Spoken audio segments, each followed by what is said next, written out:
Merhaba, Bitki Günlüğü'me hoş geldiniz sevgili bitki dostları. Bitkilerin dünyasına yaptığımız bu yolculukta her gün yeni bitkilerle tanışabilir, onların pek fazla bilinmeyen hikayelerini benden dinleyebilirsiniz. Dilerseniz hemen yeni bir bitkiyle daha tanışalım. Mantar ağacı ya da Latince adıyla Philodendron amurense, Doğu Asya kökenli bir ağaç türüdür. Ağaç turunçgiller yani Rutaceae familyasının içerisinde yer alır ama bilinen narenciye türlerine benzer özellikler göstermez. Ağacın Latince'deki ismi olan Philodendron, mantar ağacı anlamına gelir ve ağacın şişe mantarına benzeyen gövde dokusu nedeniyle ona bu isim verilmiştir. Amurense soyadı ise ağacın ana vatanı olan Rusya'nın doğusunda ve Çin'in de kuzeydoğusunda yer alan Amur Nehir bölgesine işaret eder. Ona Amur mantar ağacı, Çin mantar ağacı veya Kore mantar ağacı gibi isimler de verilmiştir.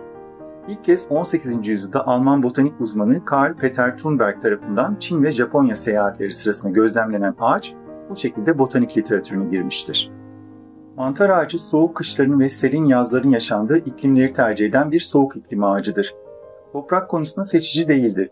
10 ile 20 metre arasında bir boy yapabilen, yuvarlak ve geniş bir taç oluşturan ağacın koyu yeşil ve parlak yaprakları mevsimsel olarak renk değiştirerek sararır ve bu oldukça hoş bir görünüm oluşturur. Ağaç ilkbahar sonu ve yaz başı gibi sarımsı yeşil küçük ve belirgin olmayan çiçekler oluşturur fakat bu çiçekler daha sonra oldukça belirgin olan lacivert ve siyah meyvelere dönüşürler. Bu meyveler kuşlar ve küçük memeli hayvanlar tarafından tüketildiğinden ağaç doğal ortamında ekolojik açıdan önemli bir unsurdur. Ağacın en ilginç özelliği şişe mantarını andıran gövde dokusudur ve ağacın bu ilginç kabuğu geleneksel tıpta da kullanılır. İdrar yolları hastalıkları, sindirim bozuklukları, sarılık, menenjit, dizanteri, diyare ve çeşitli ateşli hastalıkların tedavisine kullanıldığı bilinmektedir. Mantar ağacı insanlar için zehirli bir bitki değildir. Fakat alerjik bünyelerde deri tahrişine yol açabilir. Ağacın meyveleri zehirli olmasa da acı oldukları için insanlar tarafından tüketilmez. Mantar ağacı sadece otçul hayvanlar için zehirlidir. Özellikle ağacın gövde kabuğu ve yapraklarını yüksek miktarda tüketen atların zehirlendiği bilinmektedir. Ağacın kabuğu antimikrobiyal ve dezenfektan özellikleri gösteren berberin adlı bir kimyasal içerir.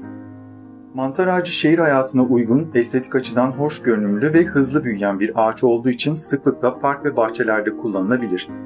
Genellikle gölge ve meydan ağacı olarak kullanılır. Ağaç çelik alma ve açı yöntemleriyle çoğaltılabilir. Tohumdan üretilmesi biraz daha zahmetlidir. Ağacın yetişkin formları kuraklığa da dayanıklıdır ama ağaç genellikle düzenli bir sulamaya ihtiyaç duyar. Ağaç Çin kültüründe uzun ve sağlıklı yaşamı sembolize eden ağaçlardandır. Çünkü mantar ağacı Çinlilerin geleneksel tıpta kullandığı en önemli 50 bitkiden biridir. Bitkinin meyvelerinden elde edilen esansiyel şifalı yağın dünyada her 7 insandan birinde görülebilen osteoartritin ve hatta akciğer kanserlerinin tedavisi ve önlenmesine etkili olduğu iddiası vardır. Mantar ağacının yaratılışı ile ilgili eski bir Çin söylencesi ise şöyledir. Dünyanın ilk zamanlarında yaratıcı doğa ruhlarından olan Fuxi ve Nuwa, Amur Nehir kıyılarına gelerek buradaki yaşamı başlatmışlar. Nuwa, nehir kıyısındaki sarı balçıktan elleriyle şekillendirdiği ilk insanlara yaşam nefesini üfleyerek onları hayata getiren bir tanrıçadır.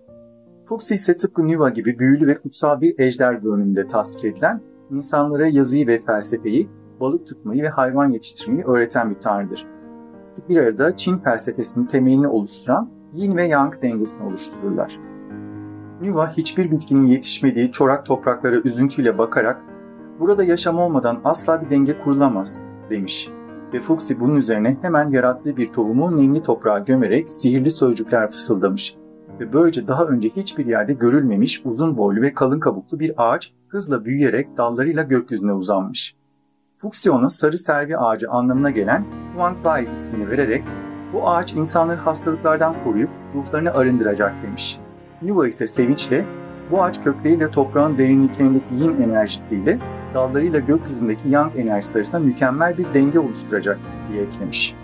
Mantar ağacı hızla büyüyerek varlığıyla bölgedeki yaşamı koruyup destekleyen, kutsal ve saygı duyulan bir ağaç olarak tanınmış. Yıllar sonra bölgeyi kasıp kavuran bir veba salgınında insanlar ağacın etrafına toplanıp ondan kendilerine yardım etmesini dilemişler. O gece genç ama becerikli bir şifacı olan Mei rüyasında Fuxi ve Nuwa'yı görmüş. Nuwa ona mantar ağacını kullanarak vebayı iyileştirecek güçlü bir ilaç hazırlamayı öğretmiş. Fuxi ise ayrıca onu uyarmış. "Dikkatli olmalısın Mei. Sadece ihtiyacın olan kadarını almalısın. Eğer ağaca zarar verirsen o da yaşam enerjisini kaybeder ve işte o zaman tüm denge bozulur." May uyanır uyanmaz ağacın kalın kabuğundan ihtiyacı olan kadarını alıp kullanarak acımsı bir çay demlemiş ve bununla bölgedeki hastaların hepsini iyileştirmiş. Böylece ölümün kıyısından dönen insanlar mantar ağacına ayrıca hayat ağacı ismini de vermişler. Ve tabii çocuklarına da tanrıların insanlığa armağanı olan bu ağacın mutlaka korunması gerektiğini öğretmeyi unutmamışlar. İzlediğiniz için teşekkürler. Bitki Günlüğümün daha fazla bitkisevere ulaşabilmesi için abone olmayı ve beğendiğiniz videoları sevdiklerinizle paylaşmayı lütfen unutmayın. Bol çiçekli günler dilerim.